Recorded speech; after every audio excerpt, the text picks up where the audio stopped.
Bismillahirrahmanirrahim. Assalamualaikum warahmatullahi wabarakatuh.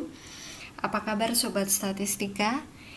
Tidak terasa kali ini topik ke-13 kita akan mendiskusikan satu topik, yaitu tentang Structural Equation Modeling atau SEM.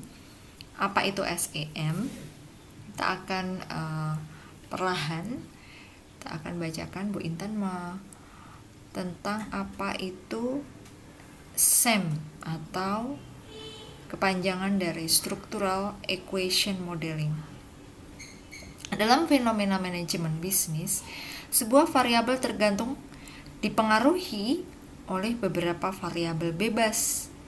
Demikian juga beberapa variabel bebas ini mampu untuk mempengaruhi beberapa variabel lainnya, sehingga model yang akan nampak menjadi sangat rumit. Model yang rumit ini pada dasarnya bisa dianalisis dengan menggunakan regresi ataupun analisis jalur. Namun, prakteknya tidak efisien karena masing-masing substruktur harus dianalisis satu persatu, one by one. Kemudian, baru kita gabungkan menjadi sebuah model yang utuh. Nah, permasalahan yang complicated ini atau permasalahan yang rumit tersebut bisa kita analisis dengan menggunakan SEM atau Structural Equational Modeling dengan menggunakan program AMOS.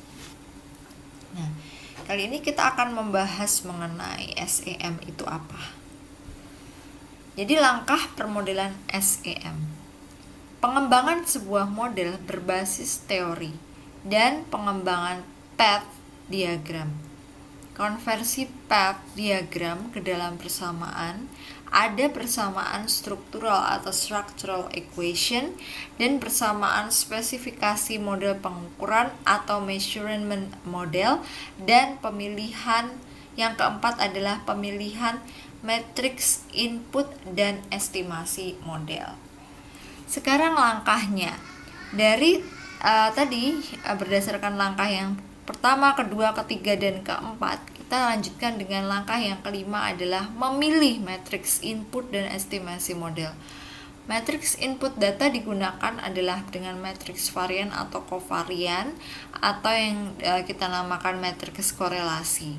Nah, ukuran sampel, kalau berdasarkan penelitian Hare et al. Tahun 96 menemukan bahwa ukuran sampel yang sesuai untuk SEM ini adalah rentang antara 100 sampai dengan 200. Estimasi model yang tersedia dalam program AMOS adalah teknik Maximum Likelihood Estimation Method atau Generalized Least Square Estimation Method dan Unweighted Least Square Estimation ULS, Scale Free Least Square Estimation SLS, dan Asymptotically Distribution Free Estimation atau SLS. Semuanya menggunakan komputer. Nah, 6. Kita menilai problem identifikasi dulu. Baru setelah kita nilai problemnya, kita evaluasi. Yang ketujuh ya, evaluasi kriteria goodness of fit. Artinya adalah kita mengevaluasi asumsi dari SEM. Normalitas dengan menggunakan kriteria dengan nilai kritis sebesar kurang lebih 2,58 pada tingkat signifikansi 0,01. Outliers merupakan observasi atau data yang mempunyai karakteristik unik. Karena apa? Kenapa unik? Karena dia menggunakan nilai kritis kurang lebih 3. Maka dinyatakan outlier ini memiliki nilai Z-score lebih tinggi 3 atau lebih rendah dari 3. Multicollinearity dan singularity, di mana yang perlu kita amati adalah determinan dari matriks covariance sampelnya.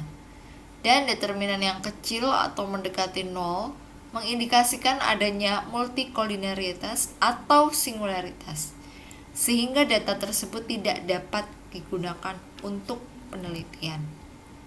Nah, pada slide ini kita tahu rumus dari menguji reliability atau variance extract.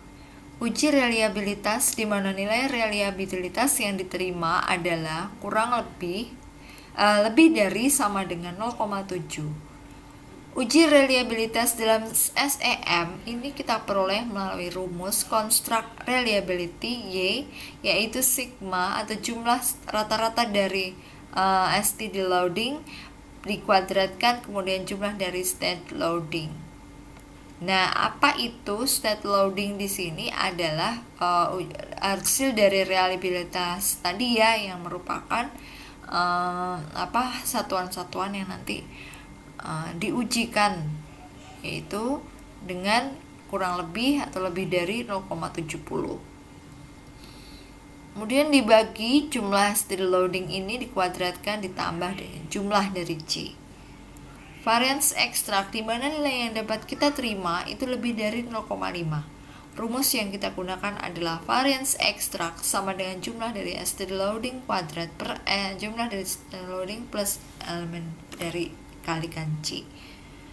Sudah, setelah itu kita bisa menginterpretasikan dan memodifikasi model.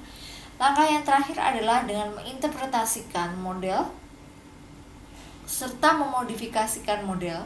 Bagi model-model yang tidak memenuhi syarat pengujian akan dilakukan cut-off value. Nah, cut-off value ini sebesar kurang lebih 2,58 dan berdasarkan penelitian Hare et al. 95 dan George Cox 93 dan Ferdinand tahun 97, kita gunakan untuk menilai signifikansi, tidaknya dengan residual tapi dihasilkan oleh model. Nah, nilai residual value yang lebih besar atau sama dengan kurang lebih 2,58 itu interpretasinya adalah signifikan secara statistik pada tingkat 5%. Oke teman-teman, itu tadi materi kuliah kita tentang SEM. Semoga bermanfaat. Mohon maaf apabila ada kurang lebihnya. Billahi taufik wal hidayah. Wassalamualaikum warahmatullahi wabarakatuh.